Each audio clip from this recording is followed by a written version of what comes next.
ओम नमो भगवते वासुदेवाय।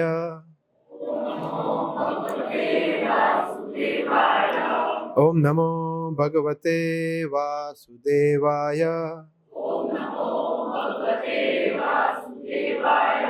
ओम नमो भगवते वासुदेवाय। ओम ज्ञानतिमिरान्धस्य ज्ञानाञ्जनशलाकया चक्षुरुन्मिलितं येन तस्मै श्रीगुरुवे नमः। श्रीचैतन्यमनोभीष्टं स्थापितं येन भूतले स्वयं रूप कदा मह्यं ददाति स्वपदान्तिकम्। जय श्री कृष्ण चैतन्य प्रभु नित्यानंद श्री अद्वैत गदाधर श्रीवास आदि गौर भक्त वृंद। हरे कृष्णा कृष्णा कृष्णा हरे हरे, हरे राम राम राम हरे हरे। हरे कृष्णा। सो आज हम बहुत ही एक विशेष टॉपिक पे चर्चा करेंगे। अभी हमने जो भजन गाया वो इससे थोड़ा लिंक्ड है, रिलेटेड है।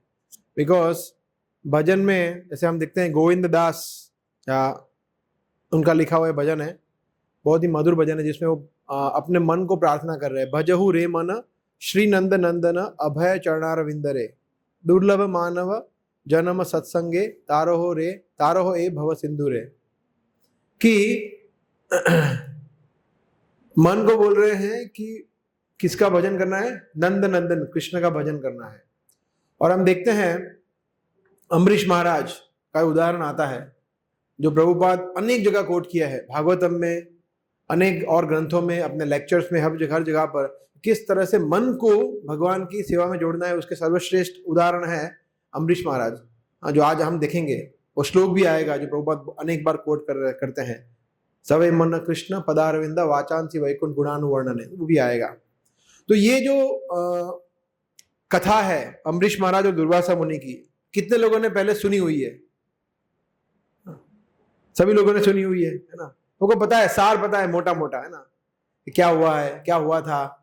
एकादशी वाला, द्वादशी वाला प्रॉब्लम था, दुर्वासा मुनि को गलत लग गया था, बुरा लग गया था ना, ईगो प्रॉब्लम हो गया था, और फिर वैष्णव अपराध कर दिया, और किस तरह से तुम्हें पता है मोस्टली। बट आज हम उसको थोड़ा डिटेलिंग में समझने का प्रयास करेंगे शिक्षाओं के साथ, और भागवतम को डायरेक्ट भागवतम से हम पढ़ने का प्रयास करेंगे। इसलिए यहाँ पे देखते हैं प्रोजेक्टर भी रखा है हमने, तो थोड़ा भागवतम से श्लोक भी पढ़ेंगे, ठीक है। तो ये 9वें स्कंद में कथा आती है, राइट। 9वें स्कंद में शुरुआत में आती है, 4th चैप्टर में। 2 ही चैप्टर है, सिर्फ 2 ही चैप्टर है, 4था चैप्टर और 5वां चैप्टर। तो एक्चुअली भागवतम में 9वें स्कंद में पूरा वर्णन है मनु का, शुरुआत में आता है, और फिर उसके बाद आगे तो मनु से जो वंश आता है वो, और फिर दूसरा वंश। तो काफी वर्णन डिटेल में किया है सुखदेव गोस्वामी ने। तो अभी जो हमारे मनु है, उनका नाम क्या है? कौन सा मनवंतर चल रहा है? वैवस्वत, है ना? क्यों? बिकॉज उनका नाम क्या है? विवस्वान। विवस्वान जो है उससे मनु आता है ना। तो विवस्वान मनवे प्राहु। तो विवस्वान कौन थे? किसके पिता थे? मनु के पिता थे, है ना। 4थे अध्याय में गीता में श्लोक आता है ना, किसी को पता है ये श्लोक? हाँ, फर्स्ट श्लोक है। भगवान कहते हैं कि ये जो अव्यय ज्ञान है, प्रोक्तवान अहम अव्ययम। What is the first line? Anyway प्रोक्तवान अहम अव्ययम विवस्वान मनवे प्राहु मनु इक्ष्वाकवे अब्रवीत। तो कृष्ण कहते हैं कि ये सबसे पहले मैंने ज्ञान सूर्यदेव ने अपने पुत्र मनु को दिया था। तो मनु कोई पर्टिकुलर व्यक्ति का नाम नहीं है, मनु एक पोस्ट है, जैसे इंद्र भी पोस्ट है, ऐसा इस तरह से। तो वो मनु का नाम है श्राद्ध देव। अभी के जो मनु है उनका नाम है श्राद्ध देव। अभी जो हमारे मनवंतर, इससे ये मनवंतर है वो वैवस्वत मनवंतर का आता है, क्योंकि विवस्वान से वैवस्वत आता है, राइट। तो जैसे जनक से जानकी, फिर नभाग, नभाग राजा से नाभाग, इस तरह से। तो इस तरह से विवस्वान से वैवस्वत बोलते हैं। तो वैवस्वत मनु का नाम था श्राद्धदेव, ठीक है। और उनके पुत्र का नाम क्या था? मनु के पुत्र का नाम मनु इक्ष्वाकवे अब्रुवित, इक्ष्वाकु। और इक्ष्वाकु के कुल में कौन फिर देखते हैं हम? सूर्यवंश। तो ये सूर्यवंश बोलते हैं ना, जिसमें कौन आए? भगवान रामचंद्र आए। तो 9वें अध्याय में इस तरह से हम देखते हैं भगवान रामचंद्र का भी वर्णन आता है, वो भी 2-3 चैप्टर में है सिर्फ, राइट। तो इक्ष्वाकु जो थे वो मनु के पुत्र थे, मगर वो सिर्फ एक पुत्र थे, ऐसे उनके और भी पुत्र थे, 9 और पुत्र थे, टोटल 10 पुत्र थे। तो जिसमें से एक का नाम था नभग, राजा नभग। तो यहां से ये जुड़ी हुई कथा है। तो नभग के राजा का पुत्र का नाम था नाभाग, नभग से नाभाग, और उनके पुत्र का नाम था अम्बरीश महाराज, है ना। तो 4 जनरेशन फ्रॉम सूर्यदेव, सूर्यदेव से मनु, मनु से नभग, नभग से नाभाग, नाभाग से अम्बरीश महाराज। तो इस तरह से अम्बरीश महाराज हुआ। तो अभी हम देखेंगे, बीच बीच में मैं थोड़ा हम भागवतम से, तो भागवतम कैंटो 9 चैप्टर 4 टेक्स्ट 13 दिख रहा है। ये इसको बंद करना है तो अच्छा दिखेगा, मगर दोनों सभी बंद हो जाएगी ना, चलेगा फिर। दिख रहा है ना थोड़ा एक या। तो यहां पे बता रहे सुखदेव गोस्वामी कि नाभाग से महाराज अम्बरीश ने जन्म लिया। महाराज अम्बरीश उच्च भक्त थे और अपने महान गुणों के लिए विख्यात थे। यद्यपि उन्हें एक अच्युत ब्राह्मण ने शाप दिया था, किंतु वह शाप उनका स्पर्श भी न कर पाया। तो ऐसा बताया। तो ये देखिए सुखदेव गोस्वामी सिर्फ इतना ही बताया और कुछ नहीं बताया, मगर इसके बाद परीक्षित महाराज का क्यूरियोसिटी बढ़ गया, आतुरता, कि बस इतना ही, और तो बताओ। फिर उन्होंने प्रश्न पूछना शुरू किया, जिससे अनेक गुना प्रसन्न हो गए सुखदेव गोस्वामी। सुखदेव गोस्वामी राजोवाच, राजा परीक्षित ने पूछा, हे महापुरुष, महाराज अम्बरीश निश्चय अत्यंत उच्च एवं सच्चरित्र थे। मैं उनके विषय में सुनना चाहता हूं। यह कितना आश्चर्यजनक है कि एक ब्राह्मण का दुर्लंघ्य शाप, जो शाप से कोई मुक्त नहीं हो सकता, उन पर उनका कोई प्रभाव ही नहीं दिखला सका। ऐसे कैसे थे? और फिर उन्होंने वो वर्णन करना शुरू करते हैं, right. So that is how this story begins. ये कथा इस तरह से शुरू होती है, अम्बरीश महाराज की कथा। तो सुखदेव गोस्वामी इस तरह से बता रहे हैं। सो अभी हम क्या करेंगे, हम एक एक करके श्लोक पढ़ेंगे और उससे हम उसको चर्चा करेंगे। So we can see here, Sukhdev Goswami फिर बताना शुरू कर रहे हैं, ठीक है, 15 और 16 श्लोक में। अत्यंत भाग्यवान महाराज अम्बरीश ने 7 द्वीपों वाले समस्त विश्व पर शासन किया। सप्त द्वीपवती महिम, महिम मतलब पृथ्वी, 7 द्वीप। अभी भी हम देखते हैं ना कि 7 कॉन्टिनेंट्स, तो उस समय से है 7 सप्त द्वीप। और पृथ्वी का अक्षय असीम ऐश्वर्य तथा संपन्नता प्राप्त की। तो पूरी पृथ्वी के राजा थे वो। यद्यपि ऐसा पद विरले को ही मिलता है, किंतु महाराज अम्बरीश ने इसकी तनिक भी परवाह नहीं की, क्योंकि उन्हें पता था कि ये ऐसा सारा ऐश्वर्य भौतिक है। ऐसा ऐश्वर्य स्वप्न तुल्य है और अंत तो गत्वा विनष्ट हो जाएगा। और ये बहुत इंपॉर्टेंट है, ये लास्ट लाइन है ना। राजा जानते थे कि कोई भी अभक्त ऐसा ऐश्वर्य प्राप्त करके प्रकृति के तमोगुण में अधिक प्रविष्ट होता है। तो यहां क्या है, तमो विशति यत पुमान। पुमान मतलब साधारण व्यक्ति, तमो विशति का मतलब होता है एंटर होना, तमोगुण में वो प्रवेश करता है। जब हमारे पास ज्यादा धन हो जाता है तो जनरली क्या देखने को मिलता है, कभी ऐसा देखा कि जिसके पास बहुत करोड़ों रुपया है, वो एकदम भगवान का एकदम बहुत ही निष्ठावान भक्त बन पाया? वेरी डिफिकल्ट, बहुत रेयर होते हैं ऐसे, अम्बरीश महाराज जैसे, है ना। जनरली जब धन आता है तो उसके साथ साथ बहुत सारे तमोगुण आ जाते हैं, व्यक्ति फिर उसका चरित्र बिगड़ जाता है, व्यक्ति फिर नशा करता है, सब प्रकार के पाप कर्म करता है।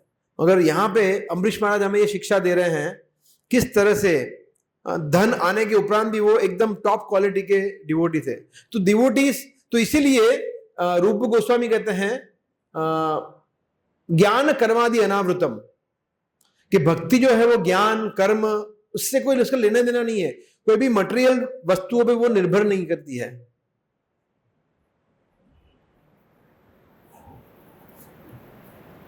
क्या हुआ? जैसे सुदामा, सुदामा बहुत गरीब थे, है ना, साधारण तरह देखा तो, मगर वो भी एकदम भगवान के शुद्ध भक्त थे। और यहाँ पे अम्बरीश महाराज जो एकदम एक्सट्रीम लेवल है, युधिष्ठिर महाराज एक्सट्रीम लेवल, और शबरी एक्सट्रीम लेवल, है ना। तो अलग प्रकार के भक्त होते हैं।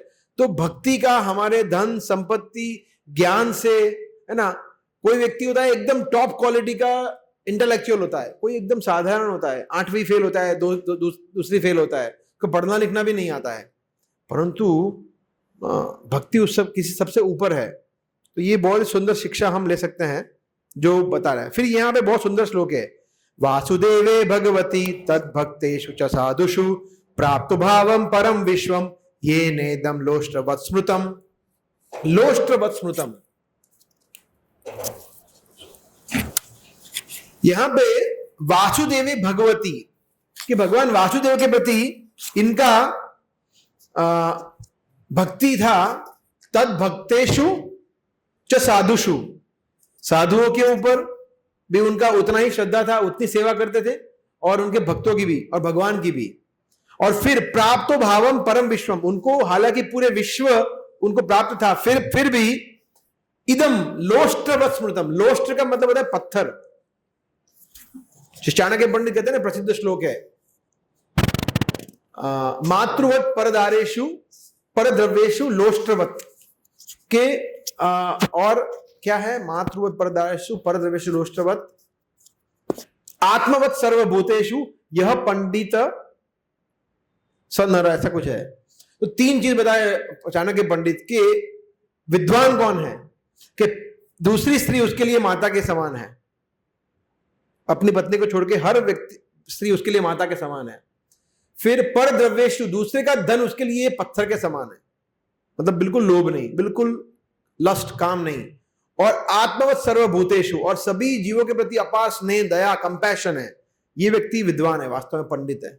वेरी वेरी, प्रभुपाद इस श्लोक को बहुत कोट किया है अपने लेक्चर्स में। तो यहां पे देखिए लोष्ट्रवत्, मतलब उनको पूरी पृथ्वी का साम्राज्य लोष्ट्रवत् था। अभी मैं एक्चुअली एक और जगह पढ़ रहा था, वहीं पे 9वें कैंटो में भगवान रामचंद्र के बारे में। आपको पता है रामचंद्र जब वापिस आए अयोध्या, लंका पे विजय प्राप्त करके, तो लंका तो उन्होंने ऑफ कोर्स विभीषण को दे दिया, उन्होंने अयोध्या भी अपने पास नहीं रखा था। उन्होंने अयोध्या अपने पास रखा और फिर अपने भाइयों को बोला कि ठीक है आप लोग दिग्विजय के लिए अभी जाओ।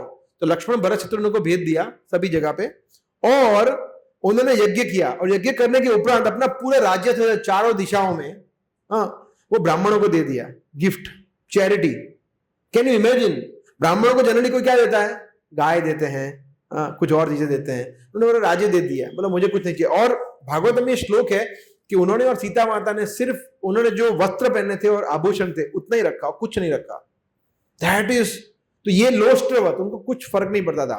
फिर ब्राह्मण इतने भाव विभोर हो गए, उन्होंने बोला कि आप परम भगवान है और आप क्षत्रिय भी है, तो आपने अपना कर्तव्य किया, मगर हम भी ब्राह्मण है, राम राज्य के ब्राह्मण है, तो बोले हमें भी कोई ग्रीड नहीं है, कोई लोभ नहीं है, हम आपको ये वापिस करते हैं। उन्होंने वापिस कर दिया। सच अ ग्रेट एग्जाम्पल। तो यहां पे भी बहुत सुंदर एग्जाम्पल है कि उनके लिए कुछ नहीं था। अम्बरीश महाराज इतने उच्च कैटेगरी के भक्त थे, उनके लिए पूरा पृथ्वी लोष्ट्रवत् था, पत्थर के टुकड़े समान था। अमेजिंग। और फिर ये वर्ल्ड फेमस श्लोक आता है ना,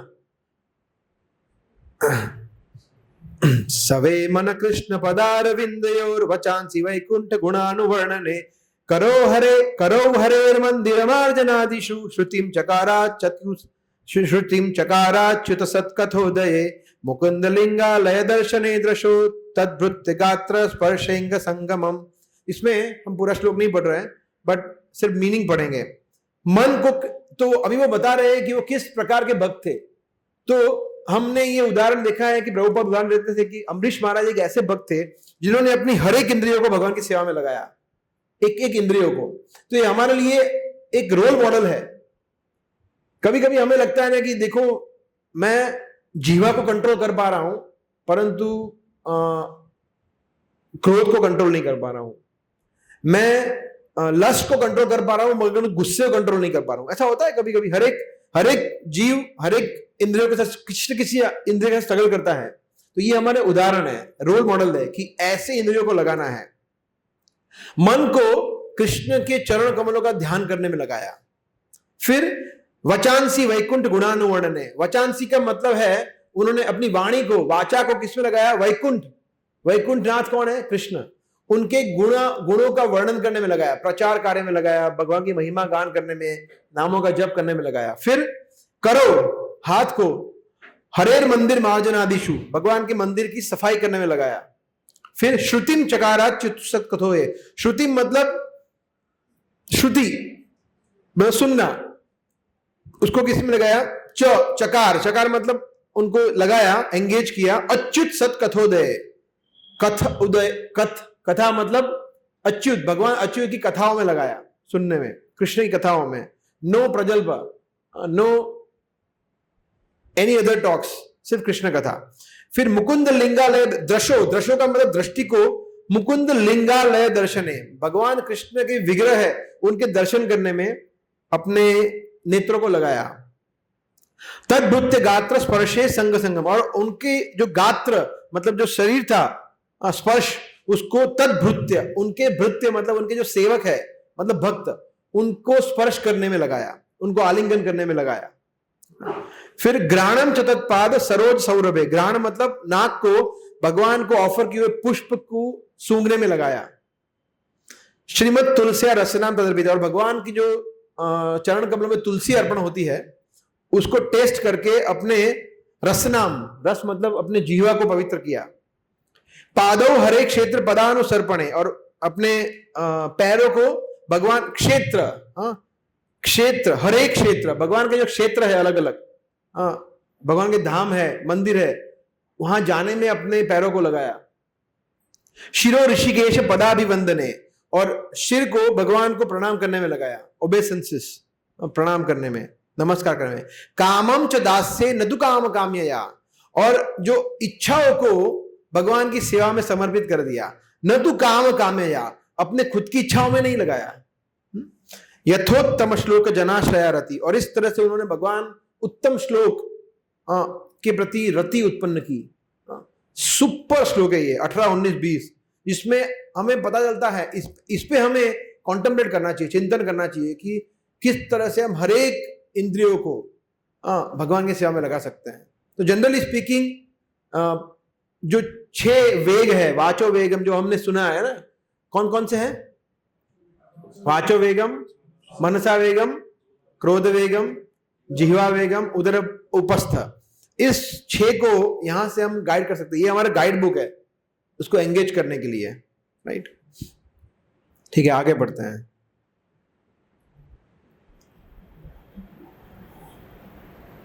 सो ये जनरल उनका बिहेवियर है।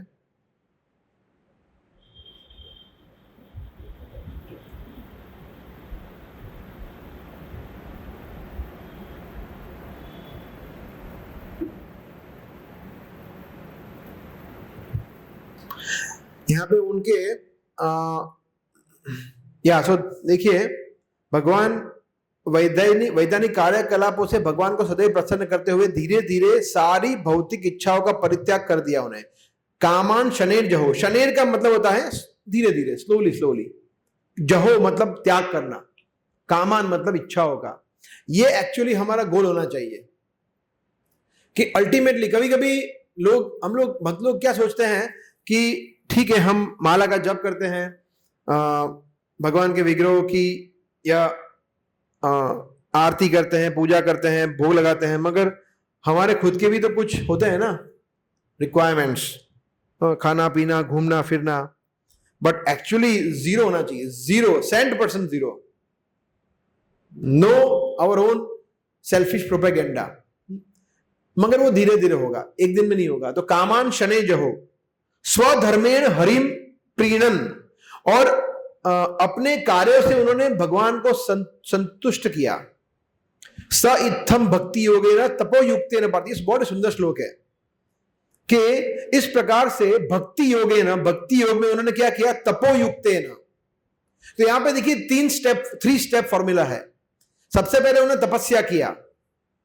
तपस्या किया का मतलब भक्ति योग में अनुकूल तपस्या।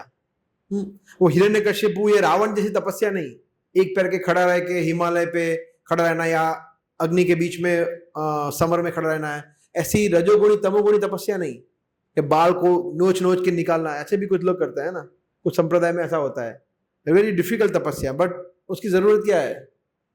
तपस्या भक्ति योगेन होना चाहिए, तपोयुक्तेन पार्थिव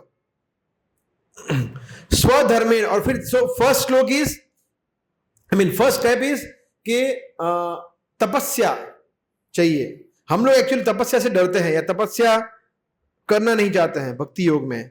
तो अम्बरीश महाराज उदाहरण से बता रहे हैं, अम्बरीश महाराज के पास क्या नहीं था? सब कुछ था, फिर भी वो तपस्या ऐसा नहीं है कि तपस्या जो गरीब लोग होते हैं जिनके पास कुछ नहीं होता है खाने को, वो भूखे रहते हैं तपस्या करते हैं, ऐसा नहीं है। तपस्या का मतलब होता है voluntarily giving up things which are dear to us, जो हमें बहुत अच्छी लगती है उसको स्वेच्छा से छोड़ना भगवान की संतुष्टि के लिए, भक्ति योग के लिए, दैट इज तपस्या। तो फर्स्ट स्टेप की हमें तपस्या करना पड़ेगा। तो अभी आप लोग में से कुछ बता सकते हैं कि कौन कौन सी, we can have this mic, या कौन कौन सी तपस्या हमारे लिए भक्ति योग में अनुकूल है, जो हम जनरली प्रैक्टिस करते हैं? बताइए।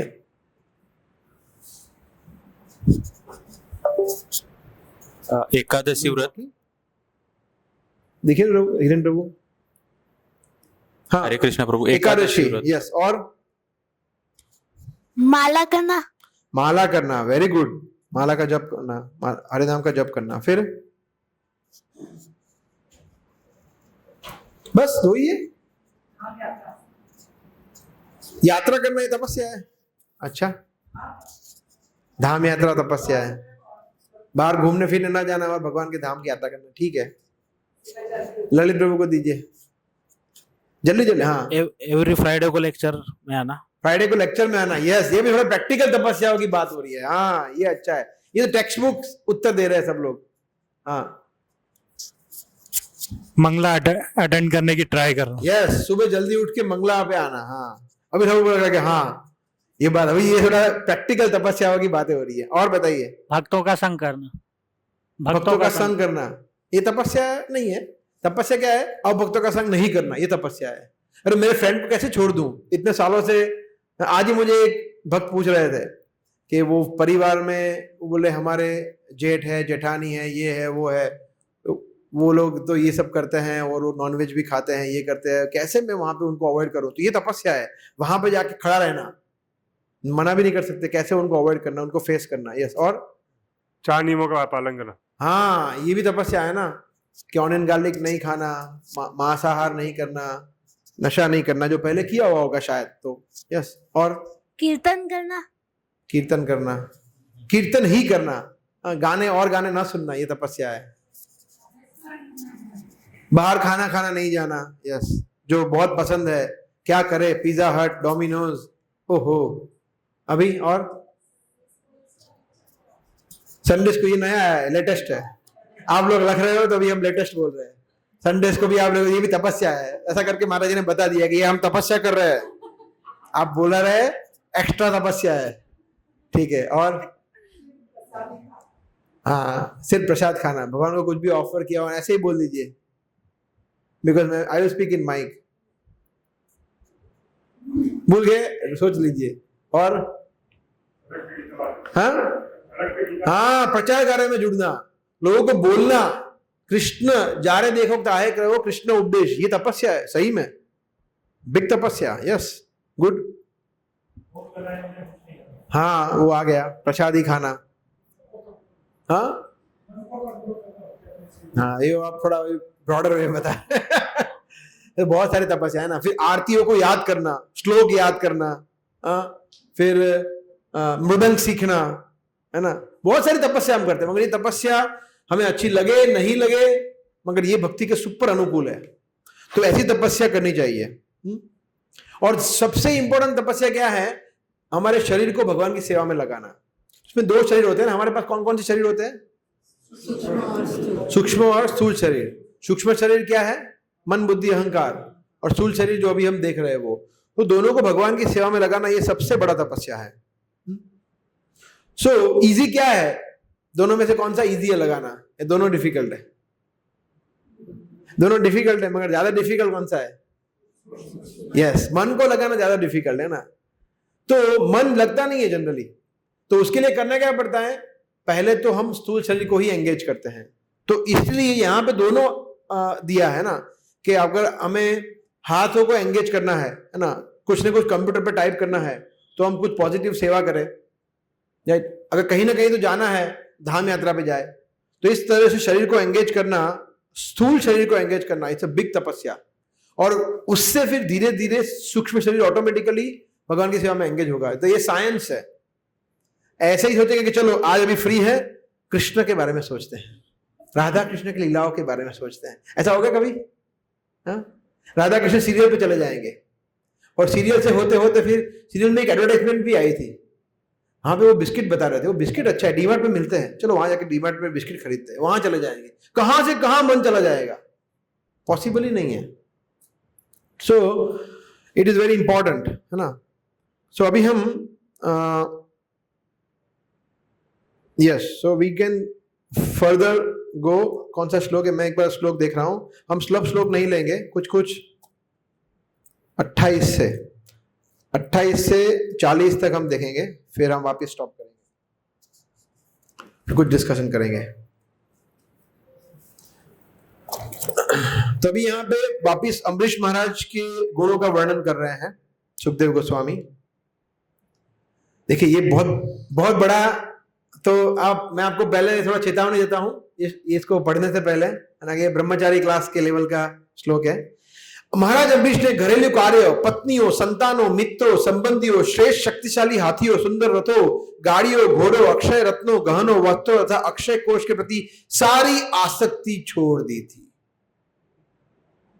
No attachment. उन्होंने इन वस्तुओं का नश्वर तथा भौतिक मानकर उनकी आसक्ति छोड़ दी थी, है ना। ये है एक्चुअली, ये करना है ना। तो इसमें मैं समझ सकता हूं कि पत्नियां भी आ गई, संतान भी आ गए, मित्र संबंधी काफी सारे आ गए, है ना। और रथ का मतलब क्या? हमारे पास कौन सा रथ है? हमारी गाड़ी। हाँ, तो उसके प्रति आसक्ति। तो ये फिर रत्न, हमारे गहने, सब वस्त्र, हेयर स्टाइल, सबके प्रति आसक्ति धीरे धीरे शनेर जहो, धीरे धीरे छोड़नी है। आसक्ति छोड़नी है, बिकॉज आसक्ति अगर नहीं छोड़ेंगे तो फिर बहुत बुरे फंसने वाला है ना, राइट। महाराज अम्बरीश की अनन्य भक्ति से, हाँ ये देखिए, अनन्य भक्ति से प्रसन्न होकर भगवान ने राजा को अपना चक्र प्रदान किया था। आपकी बर्थडे में कभी किस भगवान ने कुछ ऑफर किया आपको? कमल पुष्प या गदा या वनमाला, कौस्तुभ मणि, ऐसा कुछ ऑफर किया हमें कभी? बर्थडे पे, एनिवर्सरी पे हुआ कभी ऐसा? पूर्णिमा माता जी, ऐसा हुआ कभी? नहीं हुआ ना। मगर ये चक्र प्रदान किया जो शत्रुओं के लिए भयावह है और जो शत्रुओं तथा विपत्तियों से भक्तों की सदैव रक्षा करता है। यस, नेक्स्ट चलते हैं। महाराज अम्बरीश ने अपने ही समान योग्य अपनी रानी के साथ भगवान कृष्ण की पूजा करने के लिए 1 वर्ष तक एकादशी तथा द्वादशी का व्रत रखा। 1 ईयर उन्होंने कंटिन्यूअसली उसको ऑब्जर्व किया। अभी उनकी पत्नी जो थी उसके बारे में वर्णन है यहाँ पे कि जो उनकी पत्नी थी, प्रभुपाद आते हुए रखते हैं, वो भी एकदम उनके जैसी थी। हाँ, तो ये बहुत सुपर अच्छा कॉम्बिनेशन है। इसलिए हम जब प्रचार कार्य में लगते हैं और हम जब देखते हैं कि एक प्रभु जी आ रहे हैं मगर उनकी माता जी नहीं आ रही है, तो हमें बहुत दुख होता है। या प्रभु जी, माता जी आ रहे हैं, प्रभु जी नहीं आ रहे, तो हमें बहुत दुख होता है। मगर भगवान की कृपा से यहाँ पे ऐसा नहीं है ना। यहाँ पे आप एकदम कंप्लीट पैकेज में आ रहे हैं, प्रभु जी माता जी दोनों आ रहे हैं ना। तो that is very pleasing to devotees. भक्तों को भी बहुत अच्छा लगता है और भगवान को भी अच्छा लगता है, राइट। और फिर उसके बाद अम्बरीश महाराज ने भगवान हरि की मधुवन में पूजा की कार्तिक महीने में, है ना। मधुवन मतलब कहाँ पे हम गए? मधुवन तो कोई गए नहीं गए ना। मधुवन गए थे? अच्छा, यस। तो मधुवन वहीं पे है, वृंदावन में, यमुना के पास। फिर महाभिषेक के विधि विधानों का अनुसार महाराज अम्बरीश ने भगवान कृष्ण के अर्चा विग्रह को स्नान कराया। फिर पूरा वर्णन है किस तरह से उन्होंने ब्राह्मणों की पूजा की, भगवान की पूजा की, इस तरह से। फिर अम्बरीश महाराज ने अतिथियों को, ब्राह्मणों को संतुष्ट किया। दान में अभी देखना 60 करोड़ गाय दी, 60 करोड़ गाय, 60 करोड़ गाय। ऑफकोर्स नंद महाराज के पास कितनी गाय थी? मगर नंद महाराज वो वृंदावन के, गोकुल के राजा थे, ये पूरी पृथ्वी के राजा है। 60 करोड़ गाय ज्यादा नहीं है उनके लिए, हो सकती है आराम से। 60 करोड़ गाय दी, 60 करोड़ सिर्फ गिफ्ट में दी, मतलब उनके पास उनसे ज्यादा होगी। जिनके सिंह पर, सुनिए कैसी गाय थी, सिंह पर सोने के पत्थर, गोल्डन उनके क्राउन्स थे, और चांदी के खुर थे, है ना, जो खुर होते हैं पैरों पे, चांदी के ब्रेसलेट थे, और पूरे वस्त्रों से सजाई गई थी, और उनके थन दूध से भरे हुए थे। सुशील, तरुण, सुंदर थी, अपने अपने बच्चों के साथ दी, अकेली नहीं दी, बच्चों के साथ गाय को दिया, है ना। क्या मतलब चैरिटी, सोचिए आप।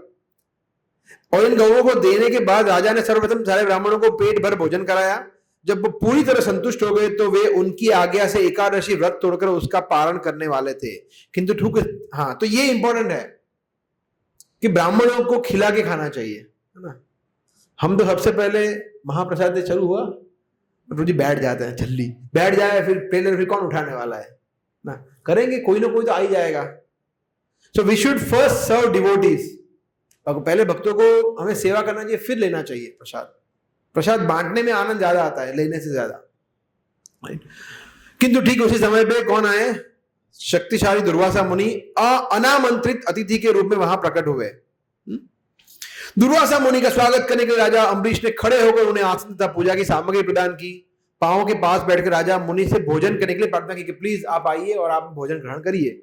दुर्वासा मुनि को बहुत धन्य अपने आप को उन्होंने महसूस किया कि दुर्वासा मुनि जैसे महान राजा, महान महामुनि ऋषि आ गए।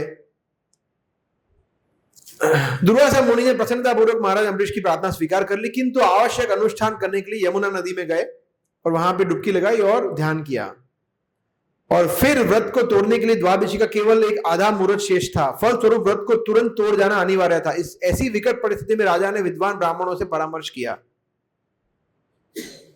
राजा ने कहा, ब्राह्मणों के प्रति सत्कार के नियमों का, ये इंपॉर्टेंट है, अच्छी तरह से हम पढ़ेंगे। ब्राह्मणों के प्रति सत्कार के नियमों का उल्लंघन करना निश्चय ही महान अपराध है। This is a very golden line. अगर हम भक्तों के प्रति अपराध करते हैं, ब्राह्मणों के प्रति अपराध करते हैं, देखो, ब्राह्मणा अतिक्रमे दोषो, अतिक्रम किया अगर ब्राह्मणों के प्रति, वैष्णव के प्रति, तो इट्स अ बिग ऑफेंस। दूसरी ओर एट द सेम टाइम यदि कोई द्वादशी की तिथि में अपने व्रत को नहीं तोड़ता तो व्रत के पालन में दोष आता है। अतएव हे ब्राह्मणों, यदि आप लोग यह सोचे कि यह शुभ है तथा अधर्म नहीं है तो मैं जल पीकर व्रत तोड़ दूं। इस प्रकार ब्राह्मणों से परामर्श करने के बाद राजा इस निर्णय पर पहुंचे कि ब्राह्मणों के मत अनुसार जल का पीना, भोजन करना स्वीकार किया जा सकता है और नहीं भी। तो यहां पे हम ब्रेक लेते हैं ना, थोड़ा 1-2-5 मिनट।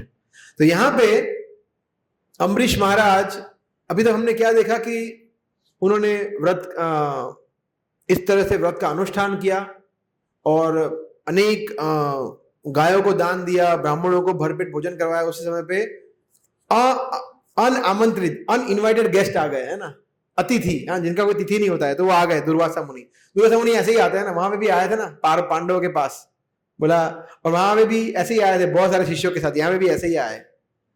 तो एनीवे, तो जब वो आए तो उन्होंने चिंता में नहीं पड़ गए कि ओहो अभी क्या करेंगे। तो उन्होंने बोला कि ठीक है, हमारा क्या होता है, हम जब, प्रभु जी अभी 4 मिनट ही बाकी है पारणा में, ओहो जल्दी करते, जल्दी कब पारणा होगा, है ना।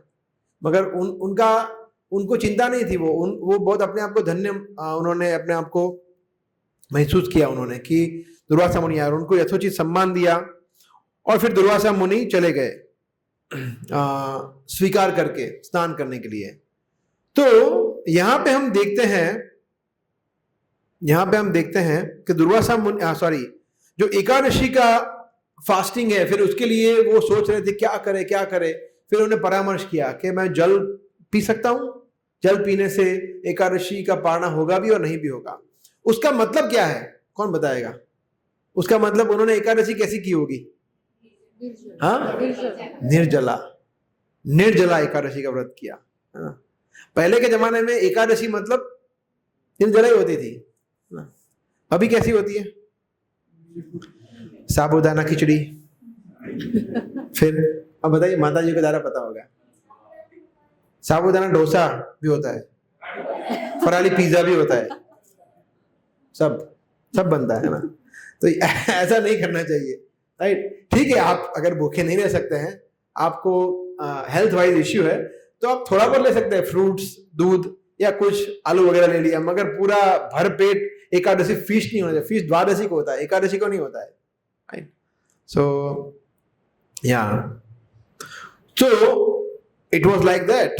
ठीक है, आगे बढ़ते हैं। एक सेकंड, पहले हम ये देखते हैं कहां तक पढ़ना है। 49 तक पढ़ते हैं, देन वी कैन स्टॉप।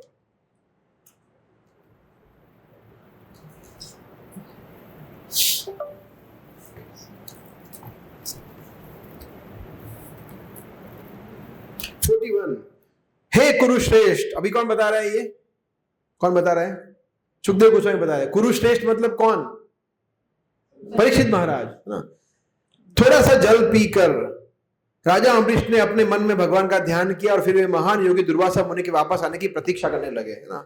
ऐसा नहीं किया कि मतलब 3-4 लीटर पानी पी लिया, मजा आ गया। उन्होंने थोड़ा सा जल पिया, है ना, एक घूंट जल पिया और फिर वो प्रतीक्षा करने लगे। अम्बरीश महाराज कितने महान भक्त थे, आप सोचिए, है ना। जब ये मैं पढ़ रहा था, आई वॉज कंटेम्पलेटिंग के किस कोटि के अम्बरीश महाराज भक्त थे। अमेजिंग पर्सनालिटी, बहुत सारी चीजें हम सीख सकते हैं अम्बरीश महाराज से। फिर दोपहर के समय संपन्न होने वाले अनुष्ठानों को संपन्न कर लेने के बाद दुर्वासा मुनि यमुना के तट से वापस आए। राजा ने अच्छी प्रकार से उनका स्वागत किया, किंतु दुर्वासा मुनि ने अपने योग बल से जान लिया कि राजा ने उनकी अनुमति के बिना जल पी लिया है। अच्छा, एक और चीज आप इसमें समझ सकते हैं, क्या दुर्वासा मुनि ने एकादशी व्रत किया था? हाँ, क्वेश्चन था ना, किया था या नहीं किया होगा? नहीं किया होगा ना। किया होता तो उनको भी पारणा करना होता ना उस टाइम पे। एक्चुअली दुर्वासा मुनि ब्रह्म ऋषि थे, वो भक्त नहीं थे। He was not a devotee. अगर भक्त होते तो इतना बड़ा अपराधी नहीं करते, भक्त होते तो he was not a devotee of the Lord. वो अभी हम देखेंगे उनका क्या कैरेक्टर है दुर्वासा मुनि का। ऑल्दो ही वॉज वो विद्वान थे, बहुत ही ज्ञानी थे, परंतु भक्त नहीं थे और एकादशी व्रत भी नहीं कर रहे थे, है ना। तो उनको चलता है, बोला दोपहर के बाद आराम से हम प्रसाद लेंगे, मगर वहां पे तो इमरजेंसी था, है ना। वो अब पारणा का समय बीत गया, ओके। भूखे, अभी देखिए, अभी दुर्वासा मुनि अपने रौद्र रूप में आ रहे हैं, भूखे, कांपते शरीर, टेढ़े मुंह तथा क्रोध से टेढ़ी भौहें किए दुर्वासा मुनि ने अपने समक्ष हाथ जोड़े खड़े राजा अम्बरीश से क्रोध पूर्वक इस प्रकार कहा। दुर्वासा मुनि अभी एकदम टॉप क्वालिटी के गुस्से में आ गए। अहो अस्य नुशंसस्य, नुशंस्य का मतलब है निर्दय। तुम कितने निर्दय हो, निर्दय बोल, तुम्हारे अंदर दया ही नहीं है, ऐसा बोला। श्रियोन्मत्तस्य पश्यता, श्रिय उन्मत्त, कि तुम अपने धन से उन्मत्त हो गए हो, ऐसा बोला, है ना। हे ओह, जरा इस निर्दय व्यक्ति का आचरण तो देखो, यह भगवान विष्णु का भक्त है ही नहीं। विष्णु और अभक्त, ऐसा बोला। देखो नीचे है ना, विष्णु, मैं थोड़ा बड़ा करूं, आपको दिख रहा है, मगर फिर वो नहीं दिखेगा, इतना ही होगा। विष्णु और अभक्तस्य ईशमानिन, अपने आप को ईश्वर मानता है। यह अपने ऐश्वर्य एवं पद के गर्व के कारण अपने आप को ईश्वर समझ रहा है। देखो ना, इसने धर्म के नियमों का उल्लंघन किया है। तो वो उनको 2-3 चीज बोल रहे हैं। पहला बोल रहे हैं कि निर्दय है, दूसरा बोल रहे हैं कि अपने आप को भगवान मान रहा है, तीसरा बोल रहे हैं कि भगवान का भक्त है ही नहीं, विष्णु का भक्त है ही नहीं, ऐसा बोल रहे हैं। तो ये बहुत बड़ा एलिगेशन कर रहे हैं उनके ऊपर। महाराज अम्बरीश, तुमने मुझे अतिथि के रूप में भोजन के लिए बुलाया है, लेकिन तुमने मुझे न खिलाकर स्वयं पहले खा लिया है। मतलब वो मान रहे कि पानी पीना मतलब खा लिया। हाँ, तो मतलब ये जो भक्त नहीं है ना, वो ये करते हैं, छोटे से किसी से गलती होगी उसको बहुत बड़ा बना देते हैं, और ये गलती है भी नहीं, मगर वो बोल रहे पीने को वो खाना मान रहे हैं। तो यहां पे क्या शब्द है? अदत्वा भुक्तवान। अदत्वा, दत्वा मतलब देना, अदत्वा मतलब नहीं दिया, मुझे नहीं दिया, और भुक्तवा, और तुमने खुद खा लिया, भोग कर लिया। ऐसा तुम्हें इस दुर्व्यवहार के कारण मैं तुम्हें सद्यस्ते दर्शय, अभी मैं दिखाता हूं तुम्हें कि मैं कौन हूं। तुम्हें पता नहीं है मैं कौन हूं, अभी देखो।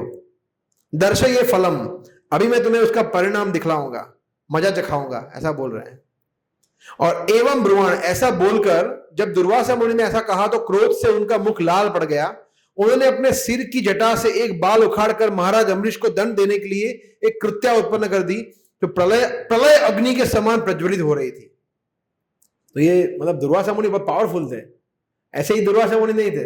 अभी उनका पावर हम देखेंगे, बहुत ज्यादा पावरफुल तो थे, में कोई दो राय नहीं है, मगर क्या भक्ति शक्ति से ज्यादा पावरफुल थे? नहीं।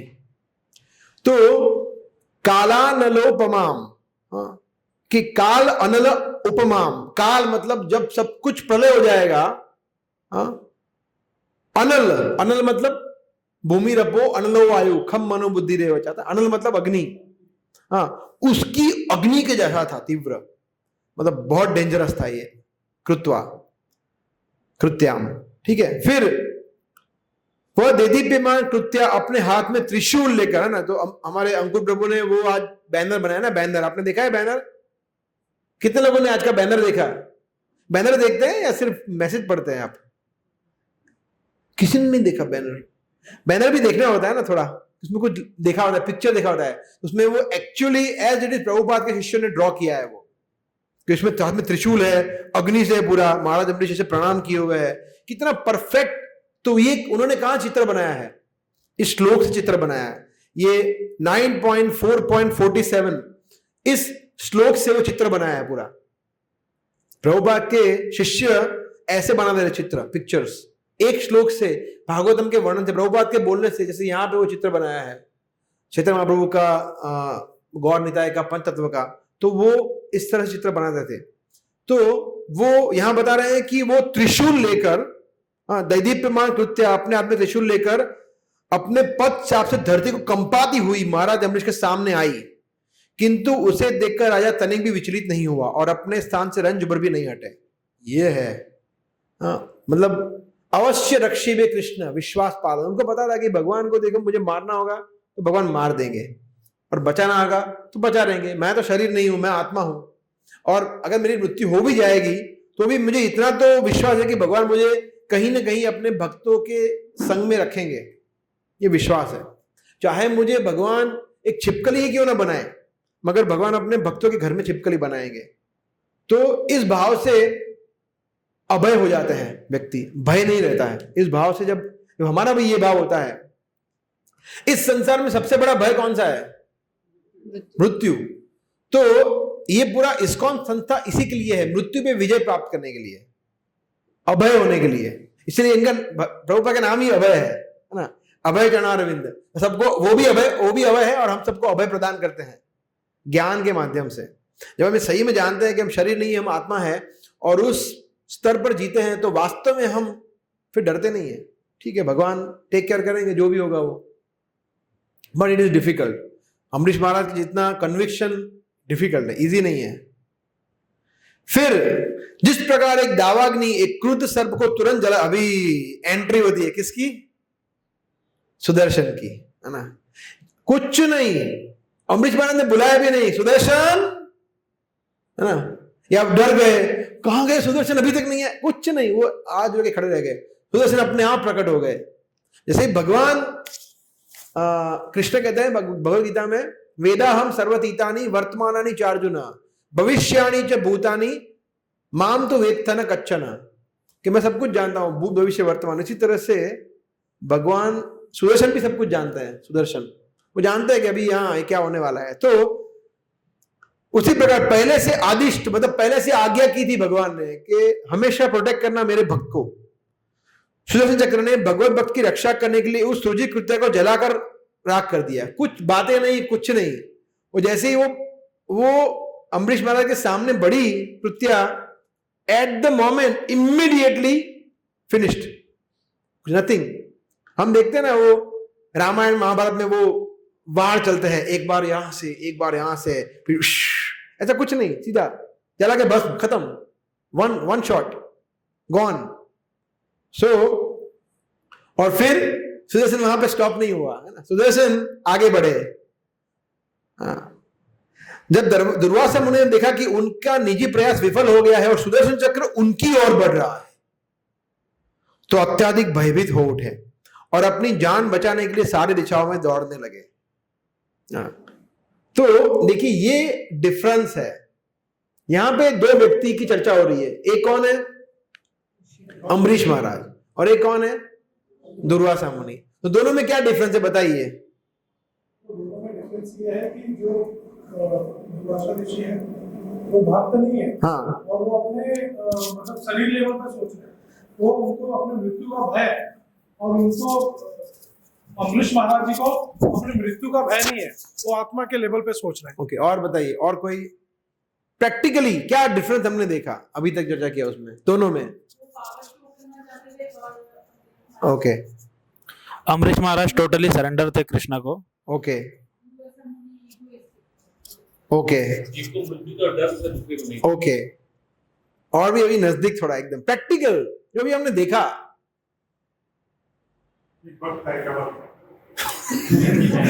वेरी गुड, यस, कंफर्म कर दिया आपने फिर से एक बार। दुर्वासा अम्बरीश महाराज कैसे खड़े थे? सरेंडर से बताया, एक इंच भी हिले अपनी जगह से नहीं हिले।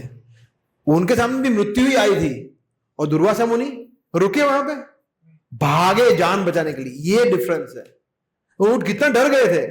तो ये भक्त और अभक्त में ये फर्क है कि वो कुछ भी हो जाए ऐसे के ऐसे ही थे वो अम्बरीश महाराज, और वो दुर्वासा मुनि वो मतलब स्टार्टेड फ्लीइंग, भागने लगे।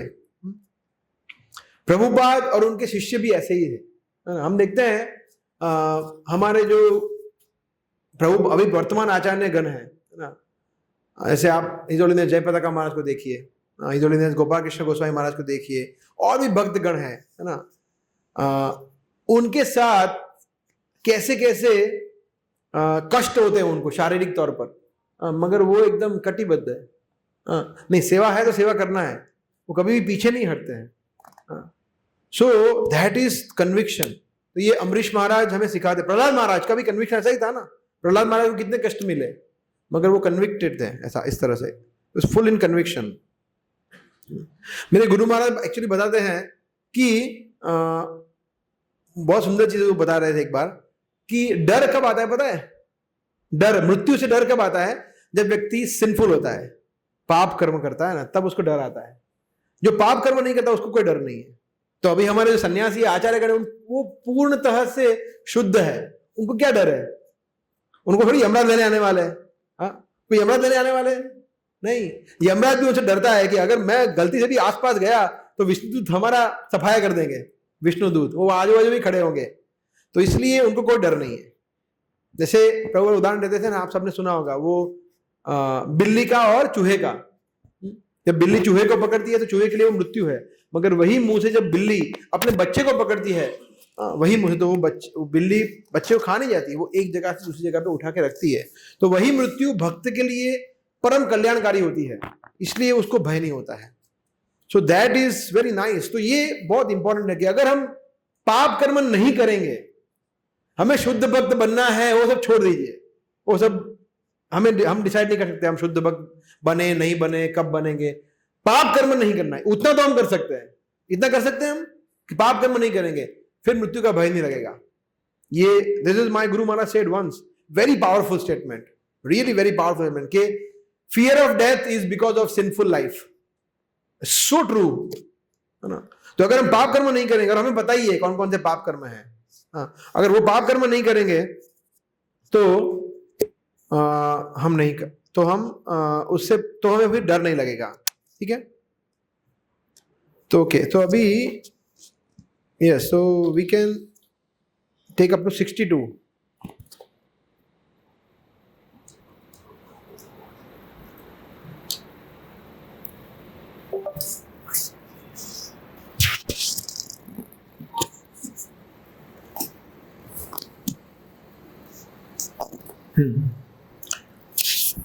जब ओके ये हमने पढ़ लिया। जिस प्रकार दावाग्नि की लपटें सांप का पीछा करती है, उसी तरह भगवान का चक्र दुर्वासा मुनि का पीछा करने लगा। दुर्वासा मुनि ने देखा कि यह चक्र उनकी पीठ को छूने वाला है, almost touching the back, almost touching the back.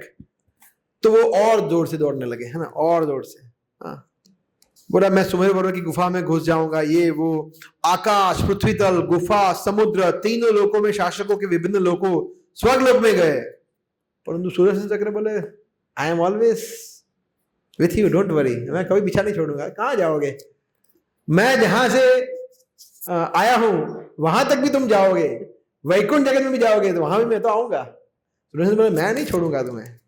तो दुर्वासा मुनि, अभी देख दुर्वासा मुनि की क्या हालत होती है। दुर्वासा मुनि इतने भयभीत हो गए कि सबसे पहले बोला अभी मैं मेरे पिताजी के पास ही जाता हूँ। जनरली बच्चा क्या करता है, जब बच्चा परेशान होता है तो कहाँ किसके पास जाता है, पिता के पास जाता है। तो बोला ब्रह्मा जी के पास जाता हूँ। ब्रह्मा जी के पास जाए, बोला हे प्रभु, हे ब्रह्मा जी, कृपा करके भगवान द्वारा भेजे गए इस ललित सुदर्शन चक्र से मेरी रक्षा कीजिए। तो ब्रह्मा जी ने क्या बोला होगा बताइए, क्या बोला होगा, बोलिए। हाँ, ऐसा बोला होगा, और बताइए।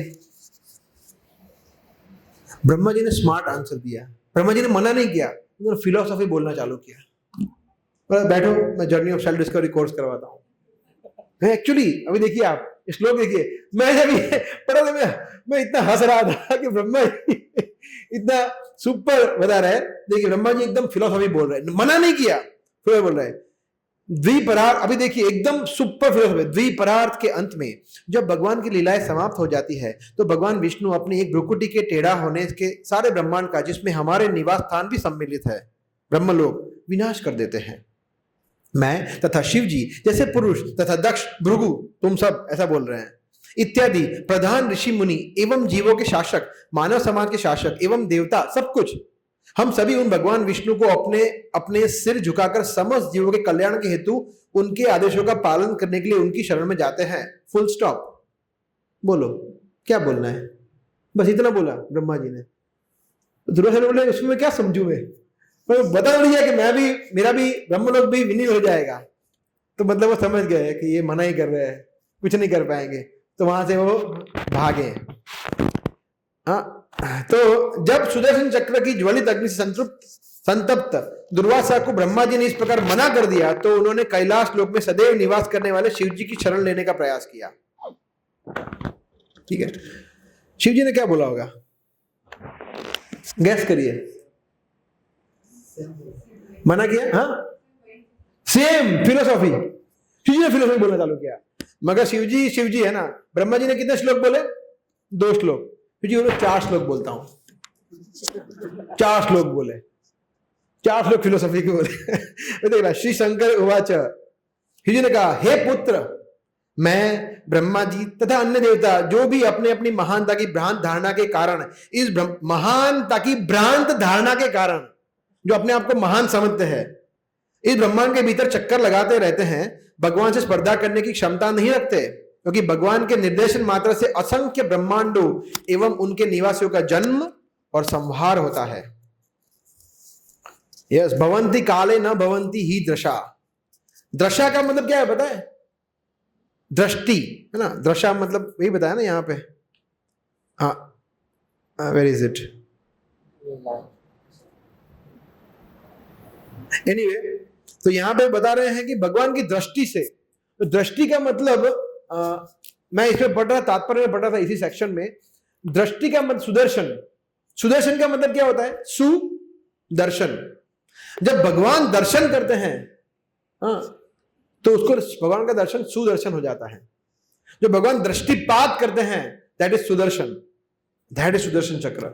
जो सृष्टि का सर्जन कैसे होता है, भगवान के दृष्टिपात करने से। तो सुदर्शन जो है भगवान की फर्स्ट पैराफंड लिया है, जहां से पूरा सृष्टि का सर्जन होता है।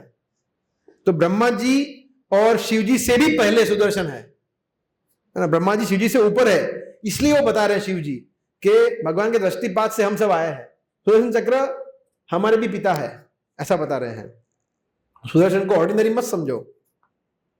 और फिर वो बता रहे अभी, वो डिटेल में बता रहे, उन्होंने क्या बोला कि मैं देवतागण, अच्छा बताया ना ब्रह्मा जी ने। अभी ये सबके नाम बता रहे हैं, सबके नाम देखिए, मैं, सनत कुमार, नारद, परम आदरणीय ब्रह्मा जी, कपिल, फिर व्यासदेव, देवल, यमराज, आसुरी, मरीचि, अनेक संत पुरुष एवं सिद्धि प्राप्त अन्य अनेक लोग भूत वर्तमान भविष्य को जानने वाले हैं। हम लोग सब जानते हैं, फिर भी भगवान की माया से प्रसन्न होने के कारण हम यह नहीं समझ पाते कि यह माया कितनी विस्तीर्ण है। तुम उन्हीं भगवान के पास राहत प्राप्त करने के लिए जाओ, क्योंकि वह सुदर्शन चक्र हम लोगों के लिए भी दुस्सह है। तुम भगवान विष्णु के पास जाओ, वे अवश्य ही दयाद्र होकर तुम्हें सौभाग्य प्रदान करेंगे। तो शिव जी ने एक उपकार किया, गाइड तो किया ना, ब्रह्मा जी ने गाइड नहीं किया, उन्होंने बोला अपने आप करो।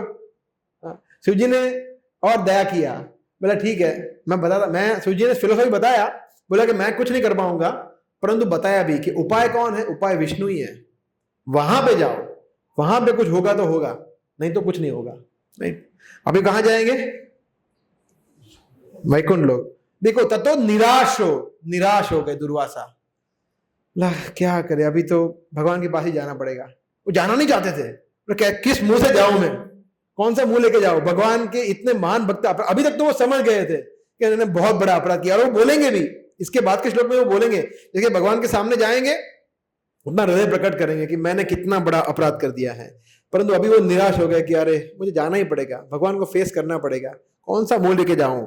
ततो निराशो दुर्वासा पदम भगवतो ययो वैकुंठाख्य यद ध्यास्ते श्रीनिवास श्रियासः। और वहां पे तो श्री भी थी, लक्ष्मी जी भी थे उनके साथ, माता भी थी। तत्पश्चात शिव जी के द्वारा भी शरण न दिए जाने से निराश होकर दुर्वासा मुनि वैकुंठ धाम गए, जहां भगवान नारायण अपनी प्रियतम लक्ष्मी देवी के साथ निवास करते हैं।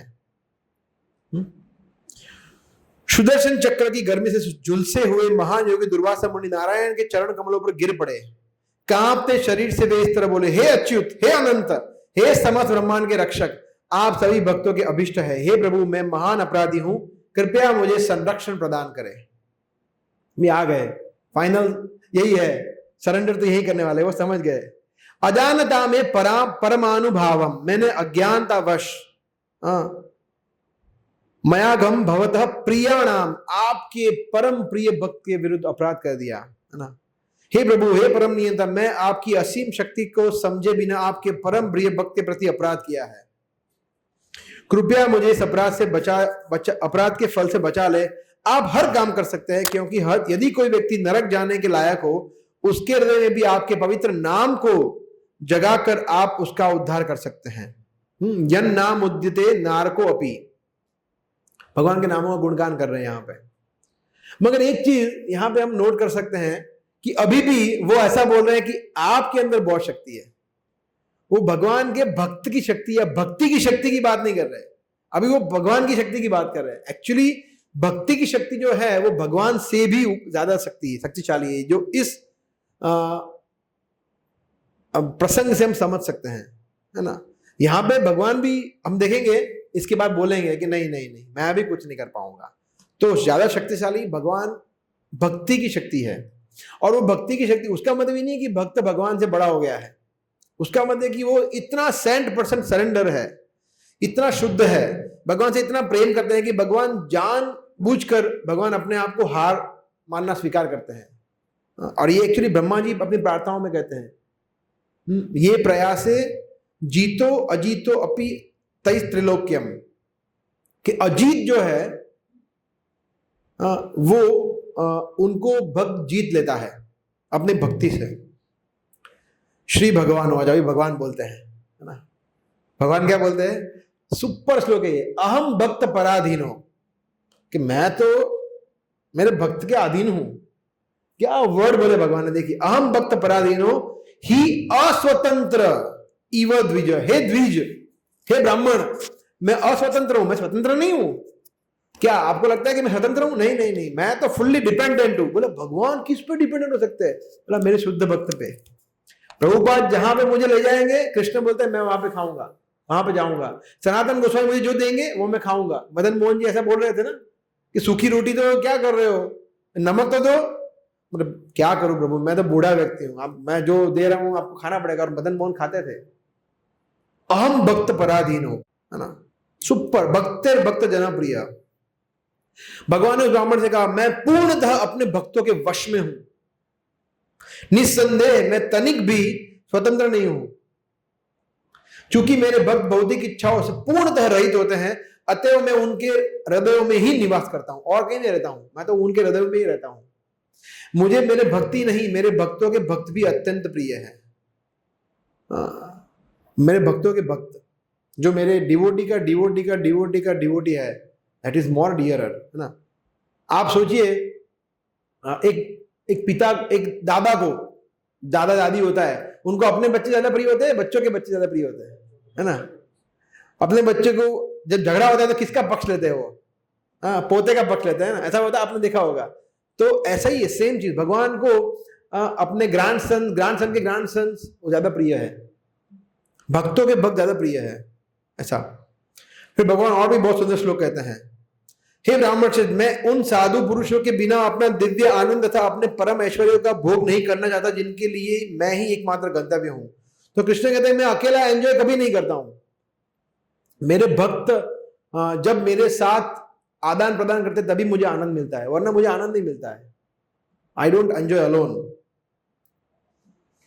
फिर कृष्ण कहते हैं हाँ ये सुपर है, सेम चीज सुखदेव गोस्वामी ने जो बोला अम्बरीश महाराज के बारे में, है ना, सेम चीज भगवान भी बोल रहे हैं, 2 बार रिपीट हो रही है ना। तो ऐसा नहीं है कि सुखदेव गोस्वामी बोला, भगवान कुछ और चाह रहे हैं, देखिए स्वयं भगवान बोल रहे हैं ये।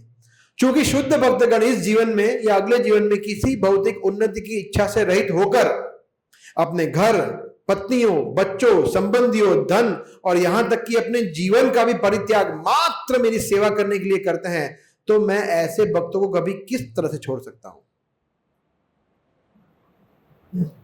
प्रभुपाद, इसमें से हर एक चीज को प्रभुपाद ने छोड़ दिया, घर को, पत्नी को, बच्चों को, संबंधी को, धन, सब कुछ, अपने जीवन को भी उन्होंने रिस्क पे कर दिया, स्टिक पे लगा दिया ना, है ना। इतनी सर्दी में जाया, वो सुमति मुरारी जी ने क्लियरली बोला था, Swami ji you will die there, अब मर जाओगे वहां पे, क्या कर रहे हो आप? क्योंकि वो स्वामी जी के प्रति उनको प्रेम था, सहानुभूति थी, बोला मत जाओ यूएस में, वो अपनी लाइफ के रिस्क पे आए यहाँ पे। तो भगवान ऐसे भक्तों को किस तरह छोड़ सकते हैं, प्रभुपाद को और आचार्य को हमारे। तो ये कितना सुंदर श्लोक भगवान कहते हैं ना, कथम तांस तक्तुम उत्सहे, मैं इस तरह से उनको त्याग कैसे कर सकता हूं। फिर एक श्लोक इसके बाद आएगा, वो बहुत सुंदर श्लोक है, जिस तरह सती स्त्रियां अपने भद्र पतियों को अपनी सेवा से अपने वश में कर लेती हैं, उसी प्रकार मैं समदर्शी एवं हृदय से मुझ में अनुरक्त शुद्ध भक्तगण मुझको पूरी तरह अपने वश में कर लेते हैं। एक चेष्ट नारी जो होती है वो अपने पति को हमेशा अपने वश में रखती है, उनकी अच्छी सेवा करके। उसी तरह से भगवान भी अपने भक्तों के वश में होते हैं। जो भक्त मेरी प्रेमा भक्ति में लगे रहकर सदैव संतुष्ट रहते हैं, वे मोक्ष के 4 सिद्धांतों, सालोक्य आदि चतुष्टयम, सालोक्य और कौन कौन से है यहां लिखा ही है, सामीप्य, सारूप्य और सार्ष्टी, जिसमें सायुज्य नहीं है। सायुज्य है वो अलग कैटेगरी का है ना, भगवान में लीन हो जाना, भगवान उसकी बात नहीं करे। भक्ति के पॉजिटिव मुक्ति है उसकी बात करें। कृष्ण बोल रहे हैं, भगवान बोल रहे हैं, उनको उनकी भी परवाह नहीं है, कोई उनको नहीं चाहिए, मुक्ति भी नहीं चाहिए, उसमें भी वो तनिक रुचि नहीं रखते, यद्यपि उनकी सेवा से ये उन्हें स्वतः प्राप्त हो जाता है, ऑटोमेटिकली उनको मिल ही जाता है वो। अभी मैं एक लेक्चर बना रहा था, उसमें मैं पढ़ रहा था कि प्रभुपाद को एक बार अच्युतानंद प्रभु उनको प्रश्न पूछे कि प्रभुपाद ज्यादा इंपॉर्टेंट क्या है, प्रचार करना या भगवत धाम जाना? तो क्या लगता है प्रभुपाद ने क्या बोला होगा?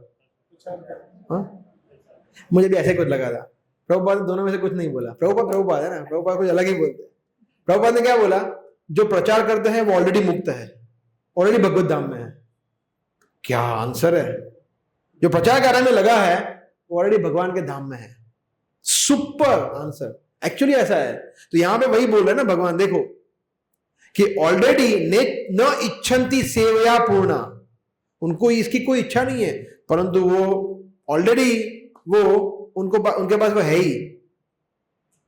तो फिर स्वर्ग लोग जाने के नश्वर सुख में विषय में तो कहा ही क्या जाए, उनको और तो तुच्छ चीजों की वो चिंता ही नहीं है। तो अगर हमें अभी भी ऐसा कुछ थोड़ा बहुत इच्छा है कि एक बार देखना तो है कि मेनका कैसी लगती है, उर्वशी कैसी लगती है, एक बार देखना है कि वो सोमरस कैसा टेस्ट होता है। तो दिक्कत है, बहुत बड़ा प्रॉब्लम है ना। भगवान बोलते हैं हमारे मेरे शुद्ध भक्त हैं, उनको स्वर्ग तो बहुत दूर की बात है, वो मुक्ति की भी कामना नहीं करते हैं। और फिर भगवान ये वर्ल्ड फेमस श्लोक बोलते हैं, साधवो हृदय मह्यम साधुनाम हृदयम त्वहम मदन्यत्ते न जानन्ति नाहम तेभ्यो मनागपि। साधवो हृदय मह्यम, के साधुओं के हृदय में मैं हूं और मेरे हृदय में साधु है। ये है शुद्ध भक्त सदैव मेरे हृदय में रहता है और मैं शुद्ध भक्त के हृदय में रहता हूं। मेरे भक्त मेरे सिवाय और कुछ नहीं जानते और मैं उनके अतिरिक्त कुछ नहीं जानता। फिनिश्ड, क्लियर ना। मैं एक बार एक लेक्चर में सुन रहा था कि कृष्ण क्या काम करते हैं। कृष्ण क्या काम करते हैं? कुछ काम करते हैं, बहुत काम होता है भगवान को। ऐसा नहीं है कि वैसे देखा जाए तो विष्णु पुराण में एक भी है, न तस्य कार्यम कारणम च विद्यते, कुछ कारण नहीं मगर है भी। से गायों को कौन चराना ले जाते हैं, तो गायों को चराना ये तो टास्क है ना। फिर मधुमक्खी के साथ क्रिकेट खेलना, फुटबॉल खेलना, उनको खाना खिलाना, बंदरों को खाना खिलाना, तो ये भगवान के सब भक्त है, इसलिए भगवान उनके प्रति आदान प्रदान करते हैं। और भी अनेक लीलाएं भगवान करते हैं, मगर कभी देखा भगवान अकेले बैठ के ऐसा कुछ कर रहे हो लीला भक्तों के बगैर? ऐसा कभी सुना भी नहीं, सोचा भी नहीं, देखा भी नहीं।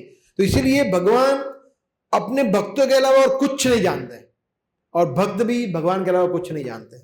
This is very nice shloka, ठीक है। तो विल फिनिश इन 5 मिनट्स।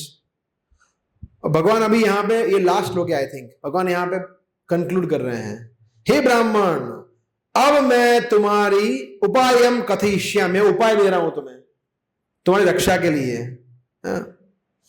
शृणुष्व तत्, इसलिए सुनो इसको। तुमने महाराज अम्बरीश का अपमान करके आत्मद्वेष से कार्य किया है, अतएव तुम एक क्षण की भी देरी किए बिना तुरंत उनके पास जाओ। जो व्यक्ति अपनी तथाकथित शक्ति का प्रयोग भक्त पर करता है, उसकी वह शक्ति प्रयोक्ता की ही हानि पहुंचाती है। इस प्रकार कर्ता को हानि पहुंचती है, विषय को नहीं। ब्राह्मण के लिए तपस्या, ब्राह्मण के लिए तपस्या तथा विद्या निश्चय ही कल्याणप्रद है, किंतु जब तपस्या तथा विद्या ऐसे व्यक्ति के पास होती है जो विनीत नहीं है, वो अत्यंत घातक होती है। तो अगर हम तपस्या कर रहे हैं, तो अगर हम बहुत बड़ी तपस्या कर रही है, बहुत सुंदर श्लोक है, इस पर मैं कॉन्टेम्पलेट कर रहा था एक बार जब पढ़ रहा था तब, कि इसमें भगवान 2 चीज बता रहे हैं ना, तपस्या और विद्या, तपस्या और ज्ञान। हम लोग कभी कभी सोचते हैं कि यार प्रभु जी अपने को तो 4-5 लोग आ गए अभी गीता के, आरती सब याद रहेगी, प्रभु जी इनको नहीं आई, ये तो बैच 2 वाला है, मैं बैच 1 वाला हूँ, या वॉट एवर, इधर वे सब आरती याद रहेगी अपने को। प्रभु जी तमें एकादशी के भी करो जो निर्जला करता हूँ, हरे जन वो भी नहीं कर पाते निर्जला कर। तो ये तपस्या, और ऐसे तपस्या ज्ञान कोई भी चीज में अगर अहंकार होता है ना, तो फिर ऐसा है, अत्यंत घातक है हमारे लिए, वेरी वेरी। सो विनीत विनम्र जब नहीं होता है ना, जब व्यक्ति तपो विद्या च विप्रणाम निश्रेयस करे उबरे, वो अत्यंत घातक होती है। दुर्विनीत ना, विनीत दु मतलब विदाउट, विनीत मतलब विनम्रता के। अगर हम ज्ञान प्राप्त करके और तपस्या करके मंगला आरती आता है तो ठीक है ना, विनम्र बनना है। 32 माला करते हैं तो ठीक है ना, विनम्र बनना है। तो आज मैं एक बार ऐसी कि आज की बात नहीं करते, एक बार एक भक्त से बात कर रहा था, वो मुझे बता रहे थे कि प्रभु जी अभी तो ऐसा हो गया ना, हमारे घर में पूरा भक्ति में वातावरण हो गया है, पूरा दिन हरे कृष्ण चलता है हमारे घर पे, इतना अच्छा लगता है। तो क्या ये सही है ये भाव? हालांकि वो थोड़े नए भक्त है, मगर ये सही नहीं है ये सोचना कि अभी तो हमारे घर पे सब कुछ एकदम फर्स्ट क्लास चल रहा है। This is not good. तो ये अभिमान है, इसमें विनम्रता 1% भी नहीं है, तो फिर वो हमारी भक्ति के लिए बहुत घातक हो जाती है। तो ये बहुत ही सुंदर श्लोक भगवान बता रहे हैं, वेरी इंस्ट्रक्टिव। और फिर भगवान बता रहे हैं, अतएव लास्ट श्लोक आई थिंक ये, ब्राह्मण से तुम तुरंत महाराज नाभाग के पुत्र राजा अम्बरीश के पास जाओ, मैं तुम्हारे कल्याण की कामना करता हूं। I can only wish you good luck, all the best. मैं सिर्फ इतना कर सकता हूं और कुछ नहीं कर सकता। भगवान ने क्लियरली बोल दिया, यदि तुम महाराज अम्बरीश को प्रसन्न कर सके तो तुम्हें शांति मिल जाएगी। अगर उन्हें प्रसन्न कर, तो अभी तक दुर्वासा मुनि को विश्वास भी नहीं दिया, यदि बोले भगवान, यदि अगर ऐसा हुआ तो दुर्वासा मुनि जब तक वहां गए तब तक टेंशन में थे कि ये मुझे माफ करेंगे या नहीं करेंगे, करेंगे या नहीं करेंगे, है ना। तो भगवान ने उनका टेंशन को बनाए रखा। अभी हम ये नेक्स्ट श्लोक है वो नेक्स्ट लेक्चर में देखेंगे, है ना। ये 2 चैप्टर है, तो वी वर थिंकिंग हम 2 चैप्टर में उसको डिवाइड करें। So this is a very nice chapter, इसमें ये पूरा प्रसंग है, कथा है, परंतु इसमें आप देखा ना क्या श्लोक है, एक एक श्लोक भागवतम। इसीलिए हम लोग सोच रहे थे कि यहाँ पे इसको डिस्प्ले करें, ताकि जब हम भागवतम के श्लोकों को संस्कृत शब्दों पे कॉन्टेम्पलेट करते हैं ना, तो हम समझ सकते हैं कितना उच्च क्वालिटी का हमें ज्ञान मिल रहा है सुखदेव गोस्वामी से, भगवान से स्वयं और भक्तों से, राइट। सो नेक्स्ट अभी वो जाएंगे और नेक्स्ट अम्बरीश महाराज के वापिस कैरेक्टर को ग्लोरीफाई किया है और किस तरह से फिर दुर्वासा मुनि प्रार्थना करते हैं। दुर्वासा मुनि का फिर हृदय ट्रांसफॉर्म होता है, वो प्रार्थना भी करते हैं और भगवान भी वहां पे आते हैं। वो पूरा बहुत सुंदर वर्णन है, वो हम नेक्स्ट फ्राइडे देखेंगे, ठीक है।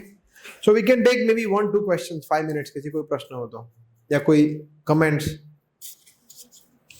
टोटल 3 क्वेश्चन है। 3 क्वेश्चन, ठीक है, मैं फास्ट उत्तर बता दूंगा, ठीक है। तो पहला क्वेश्चन है कि एकादशी और द्वादशी जैसा कि इसमें था, तो द्वादशी के बारे में मतलब क्या है, उसका भी फास्ट के बारे में कुछ चर्चा चल रही है कि द्वादशी का भी कुछ फास्ट होता है, तो वो क्या होता है? नहीं, द्वादशी का फास्ट नहीं, द्वादशी को ब्रेकफास्ट होता है, द्वादशी का फास्ट नहीं होता है। फास्टिंग हम सिर्फ एकादशी को करते हैं, द्वादशी को पारणा तक फास्ट होता है, पारणा तक, पारणा जब होता है तब खुल जाता है। तो सेकंड क्वेश्चन है कि अम्बरीश महाराज एक अच्छे भक्त थे और जैसा कि आपने बताया कि उनकी वाइफ भी एक अच्छी डिवोटी होती, तो फिर किस तरीके से उन्होंने अपने वाइफ को छोड़ दिया? क्योंकि भागवतम में ये कई बार मतलब एक बार मैं पढ़ चुका हूँ, अभी भी आप यहाँ सेकंड कि छोड़ देना है, सब कुछ छोड़ देना धीरे धीरे सारी। माता जी बैठे ना वहाँ, तो जगह नहीं है ना, हाँ ठीक है, धीरे धीरे सारी चीजें छोड़ देना है। तो बैठे आप लोग बैठिए। उनकी वाइफ जो थी वो भी भगवान की भक्त थी, तो एक डिवोटी को छोड़ देना ये सही है? यहाँ पे ऐसा लिखा था कि उन्होंने छोड़ दिया उनको, क्या छोड़ा था? आसक्ति छोड़ा था, अटैचमेंट। ओहो my dear wife, I love you so much, चलो कहीं घूमने जाते हैं। ओहो तुम्हारे हाथों में खरोच आ गई है, मैं तुम्हें सहलाता हूं आधा घंटा। ये आसक्ति है, ऐसा नहीं करना है। सॉरी बट मैं या आसक्ति in the sense too much attached with any body, कोई भी शरीर से आसक्त होना। जरूरी नहीं है कि पत्नी हो, बच्चे के शरीर से आसक्त होना, मित्र के शरीर से, माता पिता के शरीर से आसक्त होना, खुद के शरीर से आसक्त होना, ये प्रॉब्लम है। तो आसक्ति छोड़ा उन्होंने। पत्नी को कहाँ छोड़ा था? वो साथ में वो भक्ति करके साथ में भगवत धाम गए। भक्ति को छोड़ने के कहाँ बात कर रहे हैं? संन्यास नहीं लेंगे, चिंता मत करिए। नेक्स्ट ठीक है हो गया। तीसरा क्वेश्चन भूल गए? नहीं, ठीक है, याद है।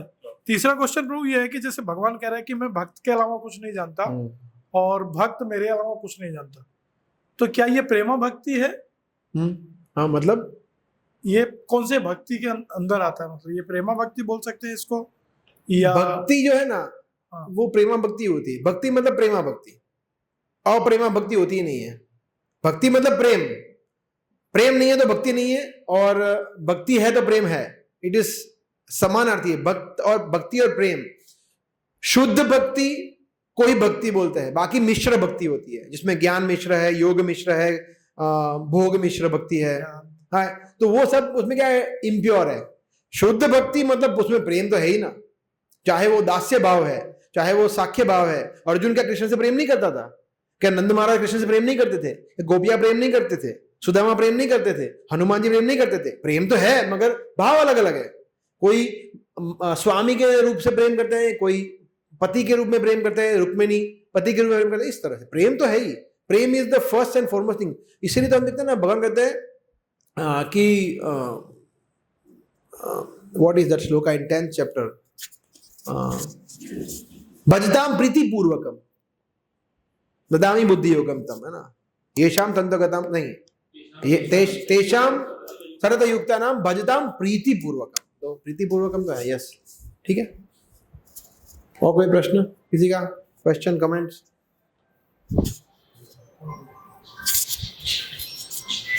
जी ब्रह्मा ऋषि कौन होता है?